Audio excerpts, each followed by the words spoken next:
ভোগালীত আজি বিভিন্ন অঞ্চলত ৰাইজে মাছ মাংসৰে ভাত খাইছে, কিন্তু আমি আজি ইয়াত আলু পিটিকাৰে ভাত সাজ খাম।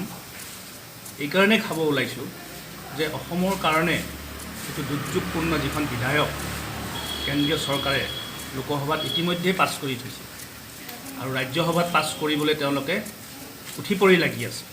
গতিকে এই সন্দিক্ষণত আমি অসমীয়া জাতিটোৱে ক্ষান্ত হোৱাৰ সময় নহয়।